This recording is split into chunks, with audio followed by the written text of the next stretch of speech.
How are we doing today? So we have an array of products here that can be used as stocking stuffers for you tractor lovers out there, or the tractor lover in your life. And so we've got everything from cleaning products and light bulb upgrades and seat covers and lubrication and knives and mirrors and all the above and more. So I will post links to all these products, or at least most of them that I can find, but some good things for any tractor lover, whether it's a subcompact or a compact tractor owner.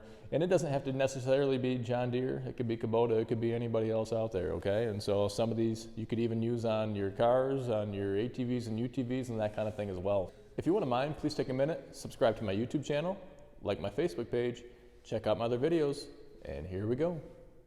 I will post links to Amazon and some other places as applicable for where you can buy these products if you would like to. But a lot of them you can probably find in a store as well, but I don't know. If you're like me, I order a lot of stuff on Amazon. It's just an easy way to do it. But we'll go ahead and get into it here. So I have dedicated a third almost, well, a quarter, a third of this area up here to cleaning products. And so I do a lot of cleaning on my tractors, not because they really generally come in filthy, but because that's just something that I take a lot of pride in. And I want to make sure that my customers are getting a clean, detailed tractor that not only runs well but looks well also. So over here you're going to see essentially most of the products that I use. I have gone through a lot of them. I understand there's folks that prefer other products. These are what I found that work well for me. If you take a look through my inventory, hopefully it's a good reflection of the quality of these products and the people applying them. So you have everything from your compounds that are going to take out any swirl marks and scratches and any fading typically, and I use these products here from Meguiar's in combination with either the manual polisher or this polisher here by TorqueX. Okay, and so this is a good one to have here. It's very forgiving, the type that it is. It does come with a starter set of pads as well, and these pads are really nice because you get a whole variety of them, and they're going to be based on the type of material that you're using, the type of compound or wax or sealant or whatever it is. And so there's more aggressive to less aggressive pads, and they are Velcro on the back. And so they simply will adhere right to the buffer, okay? And so you can just peel it right off. They're reusable. And so you can run these under hot water, put some cleaning spray on here, run them under hot water, squeeze them out, let them dry, and they're ready to go again. So all these black bottles that are in the back here are all going to be by Car Guys, and that's what I essentially use for everything else. Meguiar's has a really good compound, but everything else I'm going to use with Car Guys.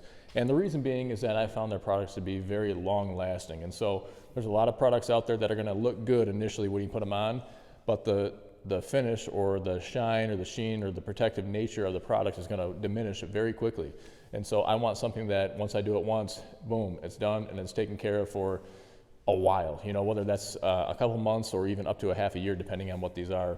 And so that's what I use to really shine up and give the finished results that you're going to see in the pictures of the tractors on my website. And so they're going to last a long time. They're very high quality.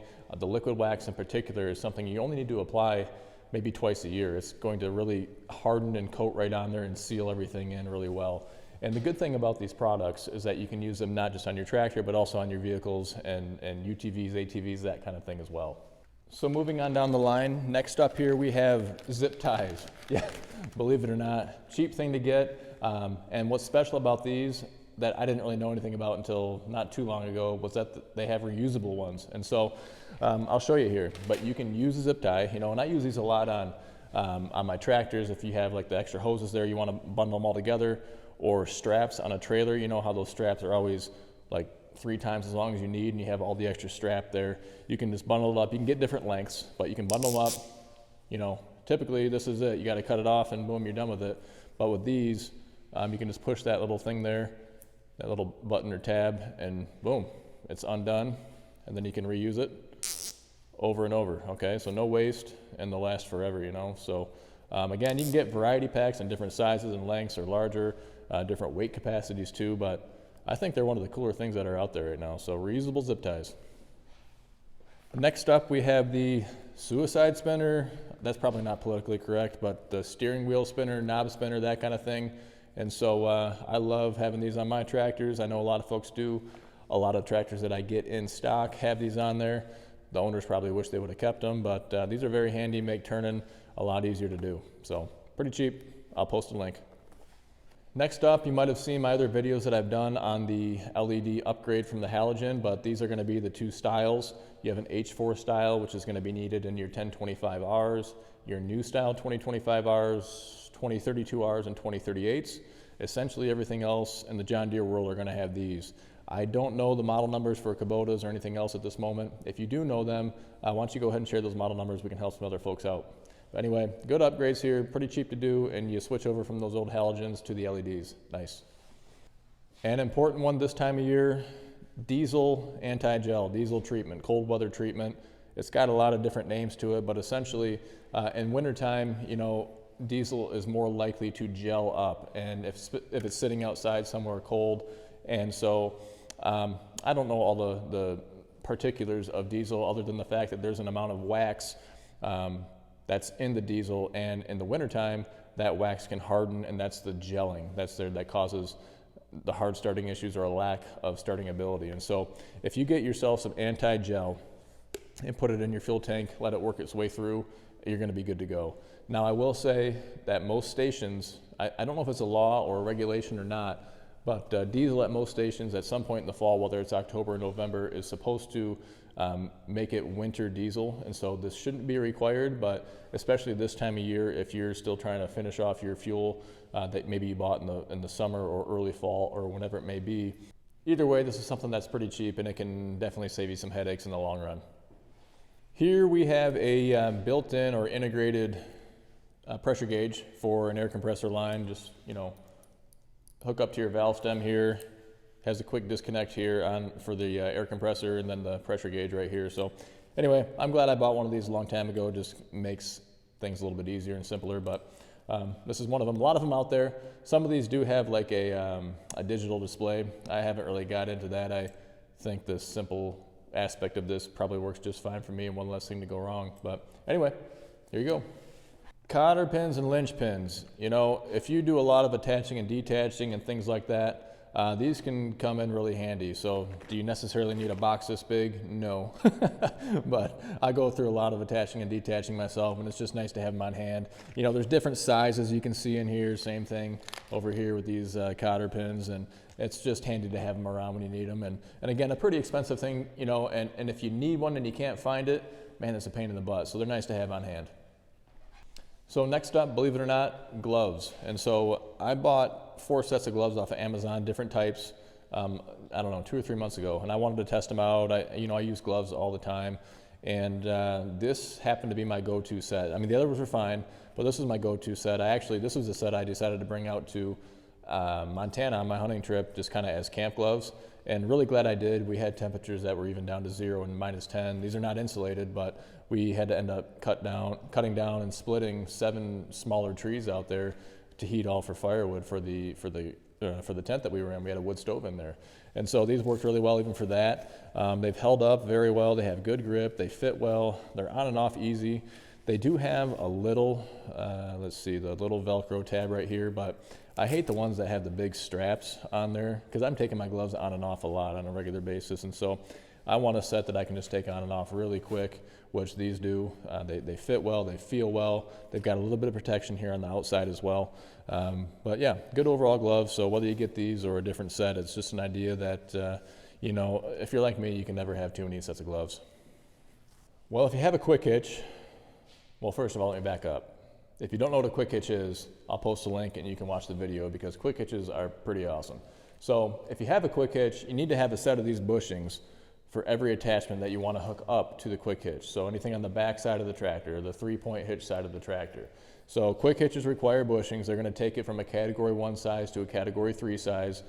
I don't know why, but that's what they do. Probably just to make more money off of things like this. And so you can get these online at Amazon, online at a lot of different websites. You can get them at John Deere. You can get them all over the place. And so anyway, this is what they are. You need 2 of these, 1 for each bottom link.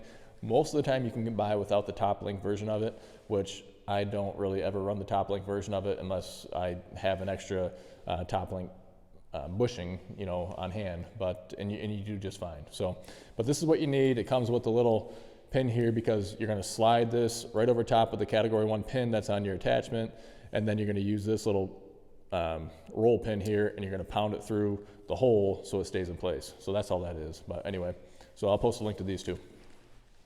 Now let me tell you something. These guys right here are climbing up my priority list, and so I've kind of got turned on to them lately. These are tire studs, okay? And so you can screw these right into the treads of your tire. You get the appropriate size. You know, they have different lengths, different styles. Kind of see there, and here's a tiny little one too, okay? You don't want to get a style that's too long and goes through the tread. You're just going to measure your tread thickness, you know, the big bars on there, and then you'll get a style that you can screw in. And if you notice, these ones in particular right here, they're designed for the, you know, a socket head. You know, I think it's a 1/4 inch if I'm right. So, and they're self-tapping. These are American made. Hopefully I have more information on these soon. You know, there's other manufacturers out there, but yeah, I can't wait to try these out. I'm actually gonna get them for my boots. You know, I have a really tough time sliding around, you know, out here in the wintertime with packed snow and ice, and I'm just so sick and tired of it. I have tried so many different types of shoes and boots, and I can't maintain traction, whether I'm on a trailer or just on the surface out here, or going up the hill that's around the backside of the shop there. And so I'm getting some of these, the 1/2 inch style, to put in my winter boots right into the lugs and maintain better traction. I know they've been using tire studs for years in a lot of applications, but it's something that I just have never used myself, and I don't know why. So anyways, studs here, these are tire studs, okay? And so this company here recommends starting with the front tires only, okay? And so try that out. You're gonna do a couple studs on like every other or every third lug, and then you kind of go from there. You can add more as needed, but they even say that they're safe on paved surfaces, concrete and asphalt. I don't know, that one makes me a little nervous, you know, but the fact is that it's supposed to prevent you from spinning, and so the damage occurs when you're spinning. So tire chains, I guess there's what they say, the world of tire studs, is that tire chains can cause excessive wear on your tires as they slip, and more damage on the paved surfaces. It's a louder, noisier, more uncomfortable ride, and a lot of downsides, I guess. So I am not an expert when it comes to chains or studs, but something new to possibly check out and consider.